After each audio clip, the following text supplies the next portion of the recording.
You think you're the good guy, don't you? Running around, kicking doors, shouting orders. Let me ask you something. When was the last time you stopped to think about who's holding your leash? The pawns you put away.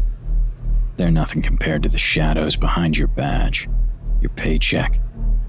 They don't want justice. They want control. You can drag me to a cell, put me 6 feet under, it doesn't matter. Those demons up in their ivory towers will keep it all spinning. Because people like me, we're disposable. And people like you, you're just tools. We tried to warn you. So tell me, Judge, who's the real monster here?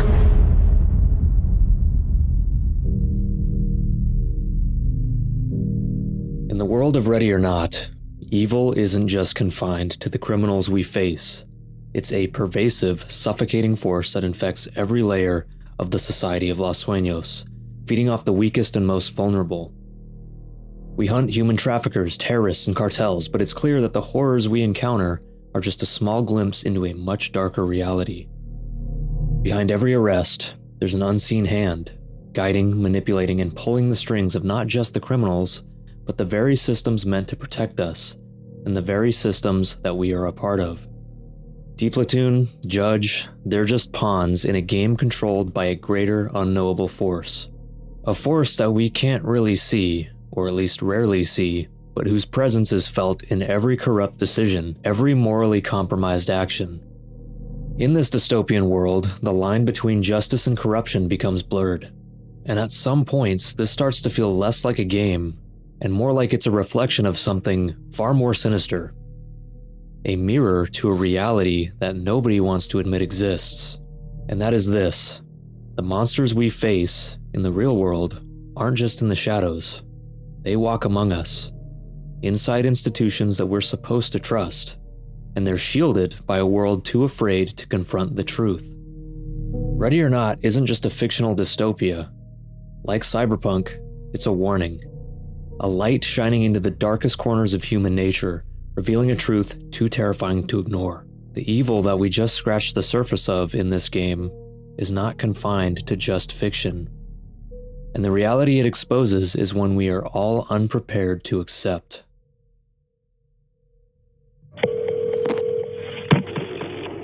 Emergency. Oh my God, they're still shooting. We have an active shooter. We have an active shooter inside the fairgrounds. Authorities say the power and influence of one particular cartel is spreading far beyond the U.S.-Mexico border. Shots fired!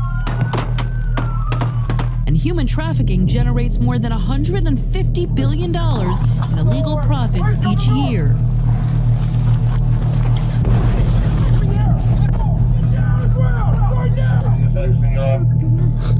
Open the passenger door! Hello. It's okay. My fellow Americans, this morning, our nation is overcome with shock, horror, and sorrow. What address?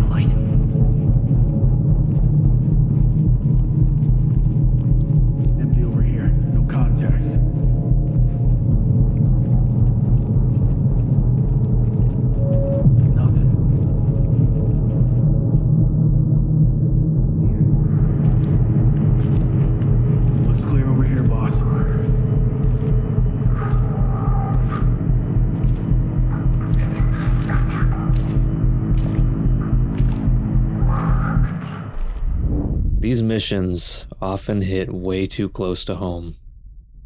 From human trafficking operations that expose the worst of us, to terror attacks that strike where we think we're safe. The game invites us into a world where violence and chaos is just a part of life. And I'm sure a lot of people can identify with that.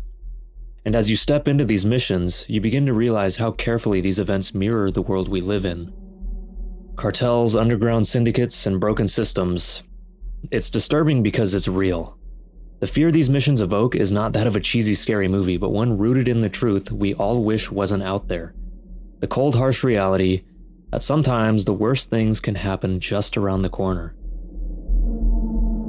Now I get it, this is just a video game, but art is something that can often reflect the parts of the world that we tend to ignore, and the reflection we see is something that we shouldn't ignore.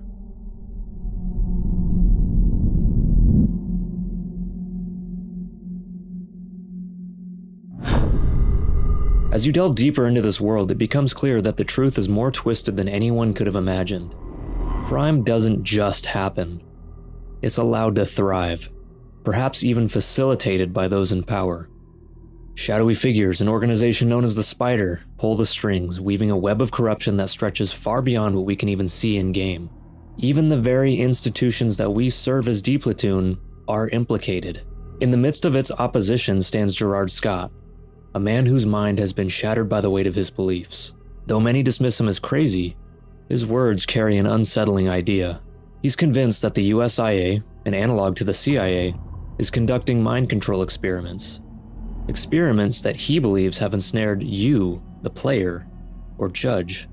You may be nothing more than a victim of a conspiracy much larger than anyone could have foreseen. And once you start to pick up on the narrative and start digging, you begin to question, how much of this is real? How much of what's going on is orchestrated by your superiors? And who is really in control? There is certainly a grand conspiracy unfolding throughout Los Sueños.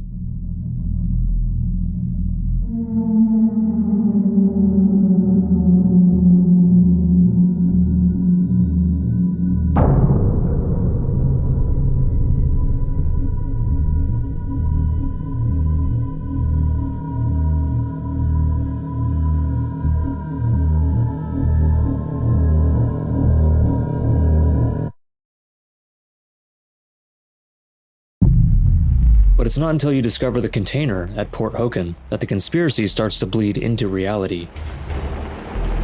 Doc, we have a container full of women. We need Thames down here right now. Copy that. Entry team, EMTs and trailers are... This is FISA. Stand down and shut that door, entry team. We're sending a unit to secure the container and its contents. What? We're not leaving them like this. Close the doors! Unless you want to interfere with a federal investigation, I suggest you shut the door and lock it behind you. Do your job and proceed with your mission. Understood? Understood. Put the other guy back on. We'll talk later. No, we won't be. FISA out. Inside that container, you uncover the hidden horrors of the trafficking world. Horrors that the government turn a blind eye to. The moment FISA or the FBI intervenes, demanding you close the doors and leave it to them, the true nature of the game's narrative begins to unfold. It's the first time Judge, the protagonist, seemingly becomes self-aware. He is questioning his orders for the first time.